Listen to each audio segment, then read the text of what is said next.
Salut les amis, j'espère que vous allez bien. On se retrouve aujourd'hui pour la deuxième partie de notre visite de Cherbourg.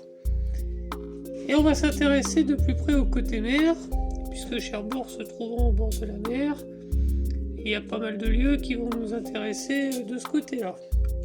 Donc on est parti.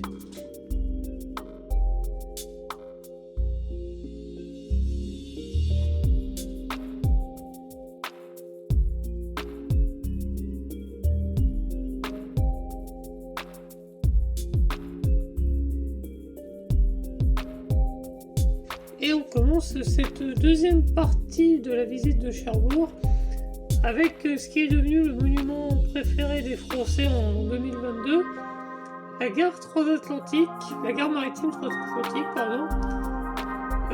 qui était le bâtiment à l'époque où les gens allaient prendre le paquebot, puisque maintenant on a une autre gare maritime plus récente qui a été construite. Donc celle-ci date de 1928. Conçu par René Levavasseur, un architecte qui a beaucoup œuvré à Cherbourg d'ailleurs. C'est un style art déco des années 30. C'est un bâtiment de 240 mètres de long, assez imposant. Il est composé d'une halle de train car les gens venaient de Paris jusqu'à Cherbourg et débarquaient directement dans la gare avant de prendre le bateau. Donc le bâtiment est composé du coup la halle de train, d'une salle des pas perdus, donc qui était un genre de salle d'attente, voilà, que vous voyez là, où les gens se posaient avant de prendre leur bateau. Ensuite, les compagnies, bien sûr, avaient leur bureau dans la gare maritime, il y en avait 3, je crois. Et puis, à part ça, une douane, des boutiques, un grand salon, donc un bâtiment assez complet. Il y a aussi une galerie, une galerie couverte qui longe le quai, enfin... Il y avait vraiment tout ce qu'il fallait. Avant la guerre, où le bâtiment a subi quand même pas mal de dégâts, il y avait un campanile, le bâtiment était beaucoup plus long, beaucoup plus impressionnant encore, mais malheureusement pas mal bombardé aussi. Mais il en reste une bonne partie. Alors là, ce que vous voyez, c'était les ponts d'embarquement qui ont été conservés, qui sont inscrits, je crois, au monument historique. Ils en ont mis des nouveaux maintenant, puisque les paquebots viennent toujours accoster au quai. Voilà, vous voyez, vous en voyez un là par exemple. Il y a de nombreux paquebots qui viennent encore à Cherbourg. À l'époque de l'ancienne gare maritime, c'était surtout la ligne Cherbourg-New York qui était régulière. Et Cherbourg a vu passer les plus grands paquebots du monde. Le Queen Mary, le Queen Elizabeth, le France, évidemment. Mais à l'époque, là je vous parle de ça, voilà, il y avait cette gare maritime là, il y en avait encore une autre à un autre endroit de Cherbourg, plus petite aussi, et c'est celle qui a connu le Titanic, sauf que là les bateaux ne pouvaient pas accoster car le quai n'était pas assez grand. Il fallait prendre un autre petit bateau à côté pour pouvoir monter dans le paquebot. Donc c'était un peu compliqué, donc je pense qu'ils ont préféré construire une gare maritime à côté d'un quai plus adapté. Et ces paquebots nous ont amené aussi des célébrités très connues à l'époque, Buster Keaton, Henry Fonda, Liz Taylor, Richard Burton, Dali, enfin bref, des noms qui parlent plus ou moins à tout le monde. Mais malheureusement le trafic des paquebots a ralenti pas mal fut un temps. Et au fil des années, le bâtiment a été abandonné. Mais en 2002, il va être complètement relancé par un autre projet.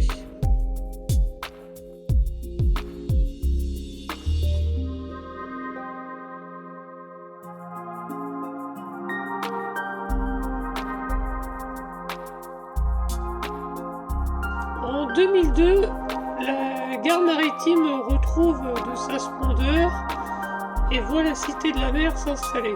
Donc elle reprend les bâtiments d'origine, enfin ceux qui restent du moins. Il y a même un bâtiment qui sera rajouté où seront installés des aquariums notamment, et puis des lieux d'exposition de toutes sortes de choses.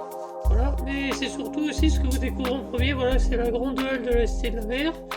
Donc c'était ici à l'époque de la gare maritime que les trains que les trains arrivaient, que les gens débarquaient. Donc maintenant c'est une grande halle composée d'engins sous-marins originaux qui ont participé à toutes sortes de missions et d'explorations. Il y en a eu de rajouter en 20 ans, à l'époque il n'y en avait qu'un seul, et depuis quelques années voilà, ils en ont rajouté quelques-uns, vous les découvrez là.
Voilà le premier engin qu'ils ont fait rentrer dans la Cité de la Mer, l'Archimède.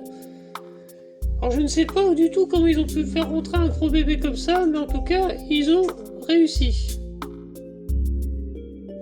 Mais l'attraction principale de la Cité de la Mer, c'est le sous-marin redoutable. Un sous-marin lanceur d'engins nucléaires, voilà, construit à Cherbourg en 1964. Mis en service à partir de 1971.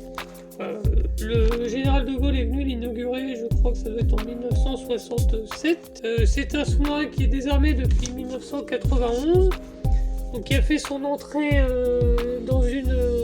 comment on appelle ça ? J'ai oublié le nom. Alors enfin ils l'ont fait rentrer là avant l'ouverture de la Cité de la Mer, ça n'a pas été évident d'ailleurs, il a fallu pas mal de manœuvres. Le bâtiment donc, mesure 128 mètres de long pour 1,60 m de large. Il pouvait contenir un équipage de 135 hommes. Donc vous pouvez visiter bien sûr l'intérieur du sous-marin. Tout est resté tel quel, tout est resté d'époque. Vous pouvez même encore voir les torpilles à l'arrière pardon, pas à l'arrière, à l'avant du sous-marin d'ailleurs. Vous pouvez voir les couchettes, les postes de pilotage, les cuisines, même une salle de chirurgie.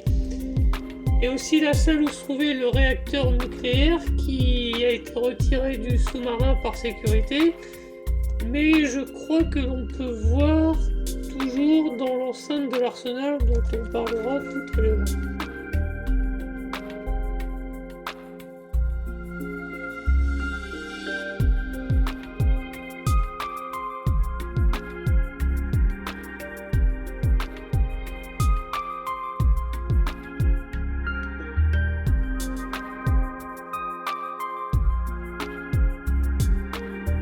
Maintenant, on change complètement d'endroit, entre guillemets bien sûr. Je vais vous présenter la rade de Cherbourg. Voilà, parce que ce qui fait aussi la réputation de Cherbourg, c'est sa rade, qui fut pendant de nombreuses années la plus grande rade artificielle du monde. On a été détrôné par les Qataris depuis quelques années avec la rade de Ras Laffan à Dubaï. Donc c'est une longue digue de 8 km. Composé de 5 forts en mer, plus 3 forts sur terre. Donc vous avez le fort Chavagnac, le fort de l'Est, le fort central, le fort de l'Ouest, le fort de l'île Pelée. Donc ça c'est pour ceux qui sont en mer, et fort des Flamands, fort du Homais et fort de Carqueville pour ce qui est des forts sur terre. Alors à l'origine, Et c'est là qu'on va reparler de Louis XVI. Si vous vous souvenez, je vous avais dit qu'il avait une rue à son nom à Cherbourg et qu'on était les seuls. Il avait un projet de digue, mais qui ne ressemblait pas du tout à ça. Donc, ce qu'il faut d'abord savoir, c'est que Louis XVI voulait faire de Cherbourg une place forte maritime. Voilà, il voulait protéger la ville des assauts anglais, qui à l'époque était en guerre contre les Français. Et en 1779, il confie le projet d'une digue à Alexandre de César, voilà, qui va imaginer une drôle d'idée. Lui, en fait, il voulait confectionner des pyramides en bois de 20 mètres de haut, immergées directement dans la mer, et qui voulait remplir de pierre. Sauf que l'idée du gars était absolument pas bonne, puisque déjà c'est pas stable, le bois pourrit dans l'eau, ça je vous apprends rien, et dès qu'il y a une tempête, ça recasse tout, hein. C'est un peu comme un château de cartes, quoi. Dès qu'il y a un coup de vent, le truc se casse la gueule. Alors en plus, les pyramides en question étant trop espacées, ben, ça sert à que dalle, puisque derrière, ben, la mer elle passe quand même, les gens y passent quand même. Donc l'idée n'est pas du tout bonne, mais Louis XVI aura quand même eu le temps de voir le projet en question quand il est venu justement à Cherbourg en 1786, mais ça n'a pas été plus loin après. Il a fallu relancer un autre projet puisque celui-ci a été abandonné et ils vont reprendre un projet de base qui était tout simplement de construire des digues en pierre, voilà, plus solides et plus robustes. Donc c'est la Révolution par contre aussi qui va stopper le chantier, et c'est Napoléon, donc l'autre homme important de la ville, qui va le relancer en 1802. Lui va vouloir ajouter des forts, voilà, pour renforcer, voilà, le côté, voilà. Pour renforcer la digue en général. Le chantier, par contre, il va se terminer vraiment tout proche du XXe siècle, donc ça aura pris plus d'un siècle pour finir le travail. Sauf que le problème, entre-temps, la guerre entre les Français et les Anglais était finie, donc on va dire que ça servait à que dalle. Heureusement, on peut se dire que la digue est quand même utile à l'heure actuelle, puisqu'elle nous protège déjà de raz-de-marée et tempêtes en tout genre. Sans ça, on serait peut-être déjà les pieds dans l'eau et même plus. Et puis elle a servi pendant la Deuxième Guerre mondiale, puisque les Allemands ont utilisé les forts pour repousser l'armée américaine, hein, qui arriverait bien sûr par la mer. Et à l'heure actuelle, c'est la marine qui gère l'ensemble, qui gère l'entretien. Alors on ne peut pas accéder du coup comme on veut à la rade. Déjà faut y aller en bateau pour ceux qui sont sur la mer, et puis voilà, faut des autorisations vraiment exceptionnelles. Même les forts qui sont sur terre, vous pouvez pas rentrer dedans, vous pouvez les voir de l'extérieur, mais on peut seulement marcher sur une partie des digues, voilà, de chaque côté de la rade.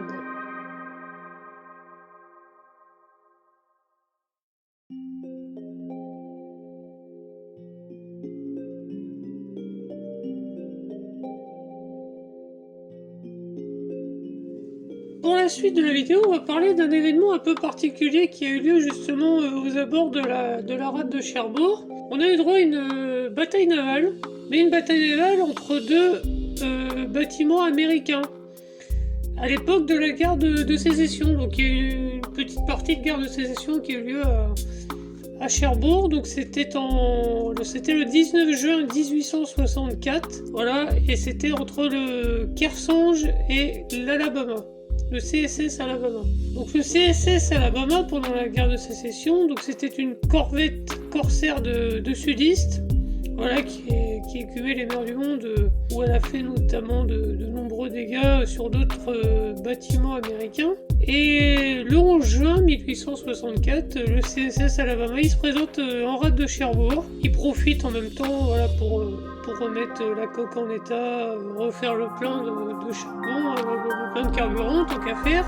Et sauf que le consul américain, il a été mis au courant de ça, et voilà, il n'a pas attendu pour prévenir les nordistes donc de la présence du CSS Alabama sur Cherbourg. Donc il fait appel à la frégate nordiste le Kersonge, pardon. Et celui-ci arrive le 14 juin et il attend que le CSS Alabama sorte de la rade de Cherbourg pour pouvoir l'attaquer, hein, tout simplement. Voilà. Et donc le 19 juin, le CSS Alabama sort de la rade et à environ 12 km du large de Cherbourg, la bataille commence. Et c'est le Kersonge qui aura raison de l'Alabama, qui se rendra et qui coulera au large de la rade. Et donc quelques marins seront ramenés à Cherbourg pour être soignés, donc à l'hôpital maritime. Les 2 nordistes et un sudiste ont été enterrés, donc c'est ça que vous voyez, les tombes bien sûr, ont été enterrés au cimetière de Cherbourg, et un monument bien sûr a été construit pour rappeler justement que un bout de la guerre de sécession a eu lieu à Cherbourg.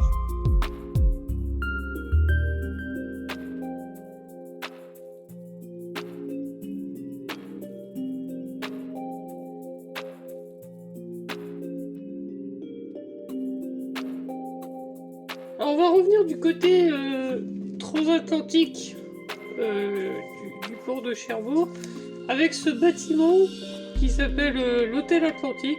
Et en fait c'est un ensemble d'anciens bâtiments de transit pour les immigrants qui partaient en mer vers les États-Unis d'Amérique. Donc bâtiment conçu par René Levavasseur, donc le même architecte que pour la gare maritime. Voilà. Et cet hôtel est construit en 1922, car à l'époque, les hébergements pour les immigrants vers les USA venaient à manquer. Et alors ce bâtiment est divisé en 3 parties. Alors, vous avez le quartier désinfecté, le quartier des désinfectés, la direction, et au milieu d'une cour centrale, vous avez le réfectoire, donc c'est le petit bâtiment que vous voyez, et l'hôtel est la propriété des compagnies de navigation transit à Cherbourg, donc les mêmes qui géraient les paquebots à la guerre maritime. L'hôtel donc est prévu pour que les migrants en gros partent vers les États-Unis sans être malades, en étant propres, enfin voilà, et ils étaient soignés dans ce bâtiment. Donc ils passaient d'abord dans le pavillon des désinfectés, où leurs bagages en premier sont désinfectés. Ensuite les gens étaient déshabillés, alors on leur trayait le linge, on leur nettoyait tout ça. Eux passaient par la douche, alors douche au savon et au pétrole, un peu particulier comme douche, mais bon. Et après ils subissaient des examens médicaux, et à partir de ce moment-là, si tout allait bien, on les rhabillait. Et ensuite ils passaient dans le pavillon des désaffectés et allaient manger au réfectoire et puis dormir dans les dortoirs, qui d'ailleurs avaient une vue sur la mer, donc ce qui devait pas être désagréable. Et après ça, ils pouvaient partir vers les États-Unis. Donc l'hôtel sera en activité jusqu'en 1930. Il sera racheté en 1939 par Félix Amiot, gérant des constructions mécaniques de Normandie, donc spécialisé dans la construction de bateaux. Et en fait, il avait ses appartements à l'intérieur, bonnement. Et ce bâtiment, à l'heure actuelle, c'est la chambre de commerce et d'industrie qui l'occupe, ainsi que la radio locale France Bleu, et puis toutes sortes de bâtiments, pardon, pas de bâtiments, mais d'entreprises aussi également.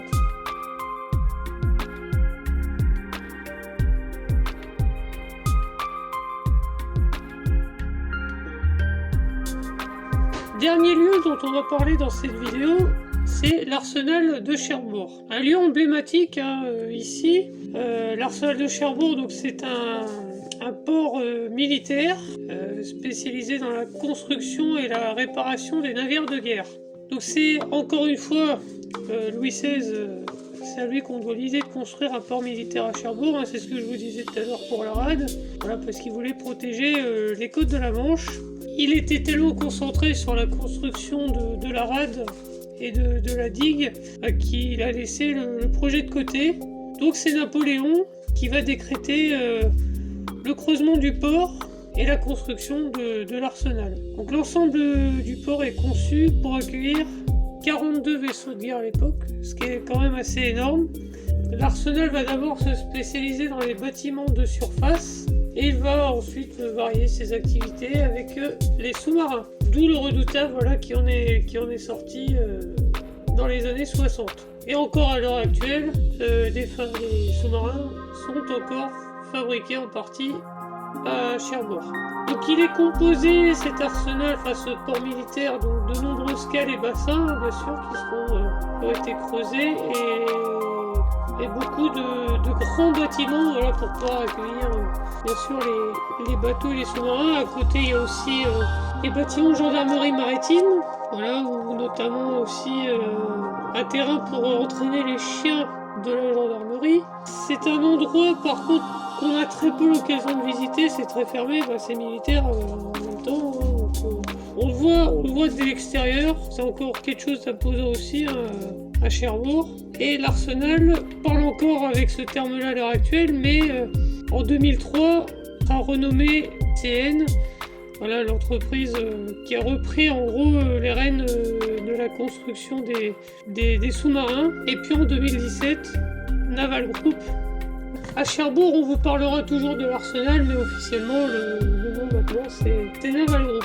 Et pour ce qui est de Napoléon et Louis XVI, c'est surtout pour le port militaire qu'ils ont eu de l'importance à Cherbourg. Sans eux, Cherbourg n'aurait pas eu autant d'intérêt aujourd'hui. Voilà les amis, c'est là-dessus que l'on termine cette deuxième partie de visite de Cherbourg. J'espère qu'elle vous aura plu, qu'elle vous aura intéressé. Je pense que vous en avez appris encore pas mal sur la ville. Et puis on se retrouvera pour une prochaine partie, puisqu'il y aura toujours des choses à vous montrer sur Cherbourg. Voilà, donc on n'hésite pas à aimer la vidéo, à commenter, à s'abonner si ce n'est pas déjà fait, à partager la chaîne. Bref, on se retrouve pour une prochaine visite, prochaine balade. Sur ce, je vous laisse et je vous dis à la prochaine.